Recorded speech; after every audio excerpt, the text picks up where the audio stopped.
10,000 saving per month है, उसके लिए क्या क्या इन्वेस्टमेंट आइडियाज है? हाँ, जी सर। कोई 10,000 सेविंग पर मंथ वाले के पास क्या क्या इन्वेस्टमेंट आइडियाज हम लोग दे सकते हैं, हलाल इन्वेस्टमेंट आइडियाज? फौज में स्टार्ट, बिस्मिल्लाह। सिर्फ 2 मेरे पास इन्वेस्टमेंट आइडियाज हैं जो मैं हमेशा देता हूँ जब भी ये सवाल मेरे पास आता है। एक, भाई आप अगर 10,000 रुपए महीना बचा रहे हैं तो आप या तो गोल्ड बार्स होते हैं ना, गोल्ड कॉइन्स या गोल्ड बार्स, या सिल्वर कॉइन्स या सिल्वर बार्स, आप उसको लेकर के रख लीजिए और आप बिल्कुल बिल्कुल बेफिक्र होकर बैठ जाइए। क्योंकि अब तक का जो ट्रेंड देखा गया है गोल्ड और सिल्वर में, फिजिकल गोल्ड की मैं बात कर रहा हूँ, जो ट्रेंड देखा गया है कि ये गोल्ड और सिल्वर जो है इन्फ्लेशन बीट करता है। इन्फ्लेशन यानी कि महंगाई की जो दर है वो तकरीबन 6% के आसपास रहती है। इनका जो ग्रोथ रेट है यानी कि जो इनकी वैल्यू इंक्रीमेंट है ये तकरीबन इन्फ्लेशन के ऊपर रहती है। तो आपका पैसा डिफ्लेट नहीं हो पाएगा। आपका पैसा ये नहीं कि आज का आपका 100 रुपया और 10 साल के बाद का 100 रुपया यकीनी तौर पे बराबर नहीं है।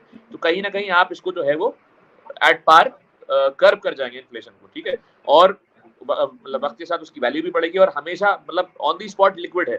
कभी भी आप उसको जाएं ज्वेलर की शॉप पे और आप हाथ के हाथ उसको हाथ बदले हाथ आप उसको पैसा ले लें।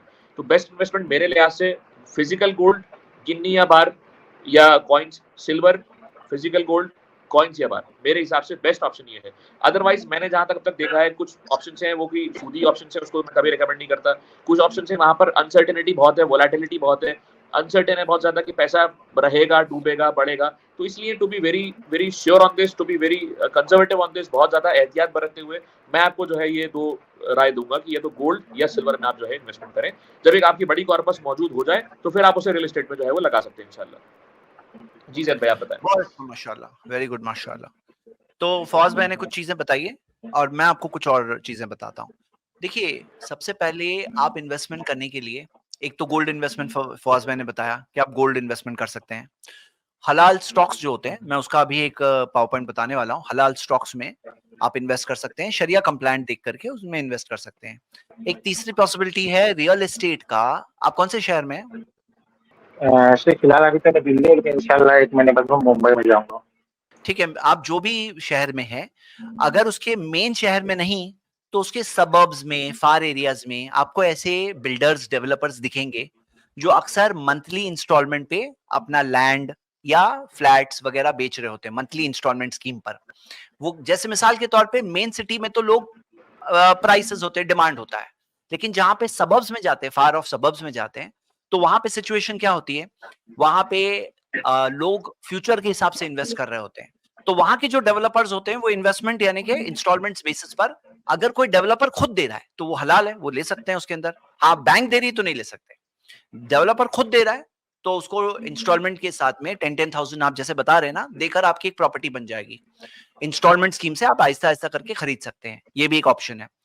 इसके अंदर ये भी हो सकता है कि कोई ऐसा बिजनेस ढूंढो जिसके अंदर आप 10,000 करके आप इन्वेस्ट कर रहे हो अलग अलग बिजनेसेस में। जैसे आपने छोटे छोटे बिजनेसेस होते हैं, आप जैसे छोटे छोटे जो ट्रेडर्स को देखोगे स्टॉल्स लगाते हैं, और उनका अगर मान लो उनको और 10,000 मिलेगा, वो एक और स्टॉल लगा लेंगे और उसके अंदर पार्टनरशिप अपनी कर सकते हो। स्लीपिंग पार्टनर आप होंगे, हर चीज नहीं दौड़ेगी, कोई चीज फास्ट दौड़ेगी, कोई चीज स्लो दौड़ेगी।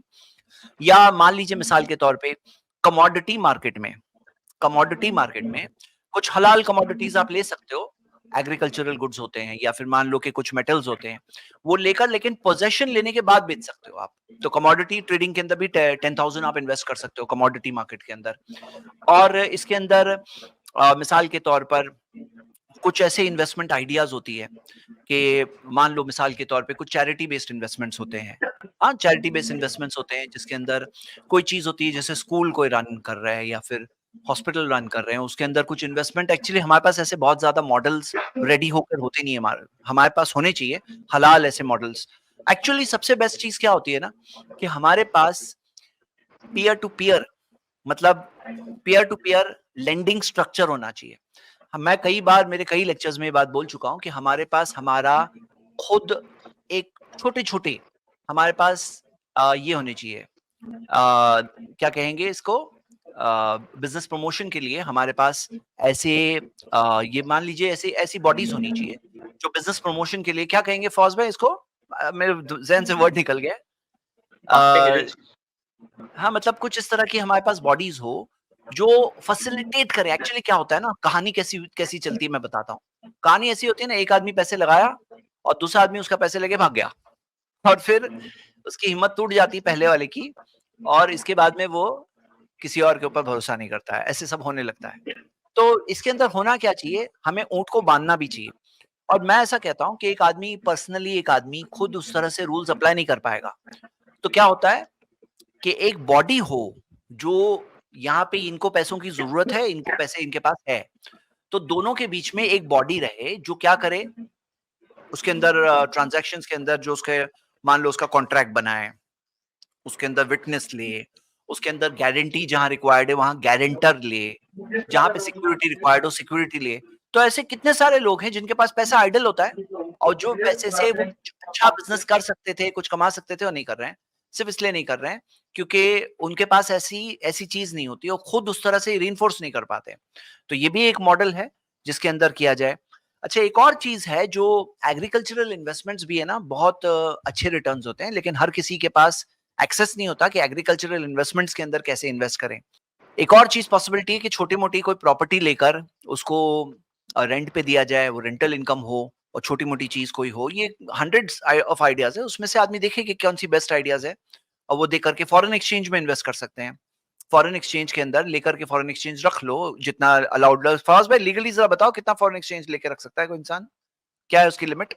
असल में अलग-अलग चीज़ है। इंडिया में आने के लिए अलग है और इंडिया से फॉरेक्स, बाहर जाने के लिए अलग है। तो इस एक हाँ, स्पेसिफिक मैं मतलब आपको लिमिट नहीं बता सकता अभी, बट हाँ, अंदर ही उसमें अंदर अलग-अलग चीज़ फॉरेक्स खरीद के अगर कोई रख रहा है, फॉरेक्स का पर्टिकुलर कोई डॉलर के प्राइस अगर बढ़ रहे हैं समथिंग, वो जो जायज़ दायरे में कुछ कर सकता है इंसान। हमारे पास हदीस है सही बुखारी के अंदर जहाँ 2 सहाबी ज़ैद बिन साबित और दूसरे कौन से सहाबी है? नहीं, ज़ैद बिन साबित नहीं थे। 2 सहाबी वो बताते हैं कि वो लोग नबी सल्लल्लाहु अलैहि वसल्लम के ज़माने में फॉरेन एक्सचेंज का काम किया करते थे। यानी कि फॉरेन एक्सचेंज बोल रहा हूँ मैं, सोने और चांदी, दीनार और दिरहम का काम किया करते थे, इंटरचेंज, एक्सचेंज। और नबी सल्लल्लाहु अलैहि वसल्लम ने उसके अंदर रोका नहीं, यानी कि किया जा सकता है कि आप करेंसीज़ में डील करो, ये भी एक अलाउड है कि देखो कि फलाँ करेंसी अच्छा परफ़ॉर्म कर रही है, उसका आपने लेके रख दिया, 2 महीने 3 महीने बाद लेते गए और फिर बेच रहे हो जहाँ पे बेचने की बात है। फौज़ भाई आप गाइड करिए इसकी लीगल पॉइंट ऑफ व्यू को। नहीं, असल में ये तो एक अगर आप उसको बिज़नेस के तौर पे करें तो वहाँ पर तो लीगल ऑब्लिगेशंस हैं। बट फॉरेक्स के तौर पे जहाँ तक बात है, आप कुछ डॉलर्स लेके रख लीजिए। अभी मैं इसमें इसलिए रिकमेंड नहीं करूँगा क्योंकि मार्केट बहुत वोलेटाइल है फॉरेन फॉरेन करेंसी की भी। अभी हाँ, अगर आप पिछले कुछ वॉलेट है। टाइम से देखें तो पता लगा ये अपने इन्वेस्टमेंट करने के लिए गए और वहाँ पर इन्वेस्टमेंट का जो है कहीं न कहीं ज़रा-सा भी थोड़ा-सा नीचे चोक मारा, तो फिर ये परेशान हो जाएँगे। तो इसलिए वोलेटिलिटी के लिए जो छोटे इन्वेस्टर्स होते हैं जिनके पास कॉर्पस कम रहता है, मैं कभी भी उनको ये फॉरेक्स के लिए गाइड नहीं करता। नॉर्मली ठीक है, आप लेके रख सकते हैं, प्रॉब्लम नहीं है उसमें। बट इशू क्या है ना, इशू ये है कि वहाँ पर फिर आपको एक नंबर पे सब ट्रांज़ैक्शन करना पड़ेगा व्हाइट में, फिर उसका रिकॉर्ड्स हैं, फिर वो बहुत एक बहुत कम्बरसम चीज़ हो जाती है। अनलेस कि अगर आप कोई फॉरेक्स डीलर हो, it is okay, it is good, but as far as investment is concerned, I would not recommend forex to be as a source of investment या as a point of consumption to be on investment. जी। एक और idea है जो crowd funding है ना, crowd funding, उसके अंदर क्राउड इन्वेस्टिंग भी होती है। क्राउड इन्वेस्टिंग भी होती है। जैसे मिसाल के तौर पर कोई है जो स्टार्टअप कर रहा है और बोले कि मैं फला-फला प्रोडक्ट मेरा स्टार्टअप में मैं इतने-इतने बना के दूँगा और ये चीज़ का मार्केट प्राइस इतना होने वाला है, लेकिन मैं स्टार्टअप के हिसाब से मैं इन्वेस्टमेंट के पॉइंट ऑफ व्यू से सस्ते में दे रहा हूँ। ये चीज़ फवाज़ भाई थोड़ा आप अगर इसको भी एक्सप्लेन करें अगर क्राउड इन्वेस्टिंग, जी, इसमें इसमें क्योंकि ये भी इसमें एक मैं अच्छी एक चीज़ है। जी, इसमें असल में एक 2 चीज़ें हैं, एक रियल एस्टेट ट्रस्ट करके है और एक बिज़नेस ट्रस्ट करके है, जो गवर्नमेंट ऑफ इंडिया ने अभी लॉन्च भी किया है। मैं थोड़ा उसी के बारे में एक बार पढ़ लूँगा, इंशाल्लाह हम लोग नेक्स्ट वीक में उसको डिस्कस कर लेंगे कि वहाँ पर कुछ एक प्रॉपर्टीज़ हैं, जहाँ पर छोटे-छोटे इन्वेस्टमेंट वो लोग माँगते हैं और जो उसकी रेंटल यील्ड्स आती हैं, उससे उनको जितना जिसका इन्वेस्टमेंट है, उसके प्रोपोर्शन में उसको वापस कर देते हैं। सिमिलरली स्टार्टअप फंड जो होता है, गवर्नमेंट का एक स्टार्टअप फंड भी है, तो वहाँ पर भी वो लोग इन्वेस्टमेंट माँगते हैं, स्टार्टअप का जैसे-जैसे मुनाफ़ा होता रहता है, जो जो उसके स्टेक होल्डर्स हैं, उसको उसी प्रोपोर्शन में वो पैसा वापस करते हैं इन्वेस्टमेंट का जो आरओआई होता है। तो इस बारे में मैं थोड़ा-सा एक बार एक आर्टिकल पढ़ रहा था, मुझे और उसमें थोड़ा-सा क्लैरिफिकेशन चाहिए, बट हाँ, ये पॉसिबिलिटी है इंडिया में, ये मैं आपको बात बता दूँ। थोड़ा-सा मैं एक बार इसको और समराइज़ कर लूँ अपने ज़हन में, फिर मैं इंशाल्लाह इस पे डिस्कस करूँगा इंशाल्लाह। जी, आदमी एंजल इन्वेस्टर रियल के तौर रियल पे कोई एस्टेट हलाल। रियल एस्टेट हाँ, हाँ। Investment trust real estate investment trust करके इसका है REIT। तो आप लोग गूगल भी कर सकते हैं, रियल ये है क्या चीज़? REIT real estate investment trust, ठीक है? जी। अब जैसे मिसाल के तौर पे जो ग्रो करना है कुछ फार्म प्रोडक्ट्स, कुछ मशरूम की का जो बिजनेस है मशरूम का, मान लो कि कोई करने तैयार है, जगह है, आपके पास पैसा है, आप पैसा इन्वेस्ट कर दीजिए कि भाई मशरूम ग्रो करो। मशरूम के परचेज करने का बहुत अच्छा, उसका एक ऑनलाइन ऑर्गेनिक फार्मिंग का एक बहुत अच्छा बिजनेस होता है, उसका प्रॉफिट भी बहुत अच्छा है। अगर आप ऑनलाइन भी एक वर्कशॉप अटेंड करो, आपको उसकी आइडिया होगी कि भाई ऑर्गेनिक फार्मिंग का कितना अच्छा बिजनेस है। और इसके अंदर बहुत सारी चीजें हैं जिसके अंदर कोई भी हलाल बिजनेस स्टार्ट कर रहा है, आप उसके अंदर एक छोटा इन्वेस्टमेंट करके कर सकते हैं। कुछ जैसे प्लेटफॉर्म्स है, जैसे मिलाप है या क्राउड फंडिंग के जो प्लेटफॉर्म्स है ना, तो उसके अंदर कैसा होता है कि कोई शख्स है जो कहता है मैं बिजनेस स्टार्ट कर रहा हूँ, मुझे इतना कैपिटल चाहिए और इस तरह से चाहिए वगैरह। तो उसके अंदर अच्छे मॉडल्स होते हैं। अगर आप जाके सर्च करो ना वहां पे क्राउड फंडिंग वेबसाइट्स में, आपको अपने 10,000 पर मंथ लगाने की कुछ अलग अलग ऑप्शंस मिलेंगे। और एक ही, don't put all your eggs in one basket जैसे कहा जाता है कि भाई एक ही बास्केट में सब अंडे मत रख दो, कभी गिर गई तो सबके सब अंडे टूट जाएंगे। तो उसके अंदर आदमी डाइवर्सिफाई कर सकता है, और कोई चीज कहीं प्रॉफिट कहीं लॉस, कोई चीज लॉस हो गया ना तो उसमें दिल पे नहीं लेना चाहिए। ये इन्वेस्टमेंट एथिक होती है। कुछ लोग क्या होते हैं ना, उनमें इन्वेस्टमेंट का होता है मामला, लेकिन कहीं थोड़ा भी लॉस हुआ ना तो ऐसे दिल छोटा कर लेते हैं कि उसके बाद कभी फिर इन्वेस्टमेंट वो करते ही नहीं है। मतलब कि फिर वो वही जिंदगी गुजारते हैं बस, कुछ नहीं। तो मैं क्या कह रहा हूं कि कहीं इसके अंदर हमारा इनोवेशन नहीं सफर होना चाहिए। कि मान लो कोई शख्स ने लॉस किया तो लॉस किया तो क्या हुआ, होता है बिजनेस में, प्रॉफिट लॉस दोनों होता है। कहीं कुछ गया तो गया, सोच के आदमी करे। हाँ ये है कि हलाल इन्वेस्टमेंट्स होने चाहिए, पॉन्जी स्कीम में कभी इन्वेस्ट नहीं करना चाहिए। इन्वेस्ट करने के लिए भाई सब लोग याद रखो, पॉन्जी स्कीम्स आती है ना जो बहुत ज्यादा प्रॉफिट दे रही है और हर महीने दे रही है, सालों साल तक दे रही है, कभी लॉस नहीं हो रहा है, सिर्फ प्रॉफिट प्रॉफिट प्रॉफिट। ऐसी स्कीम्स में बेवकूफ नहीं बनना चाहिए। उनका रियल बिजनेस क्या है चेक तो करो, क्या बिजनेस है, उसके बैलेंस शीट क्या है, प्रॉफिट एंड लॉस अकाउंट क्या है। लोग आंखें बंद करके सिर्फ प्रॉफिट देख करके इन्वेस्ट करते हैं, और प्रॉफिट मिल रहा है कहां से मिल रहा है, आसमान से उतर रहा है, कहां से आ रहा है, ये सब कोई नहीं चेक करता है। ये सब भी प्रॉब्लम्स है, इससे भी बचना चाहिए। तो चलो कुछ बातें आ गई, उम्मीद करता हूँ आपको कुछ तो आइडिया मिली होगी इंशाल्लाह।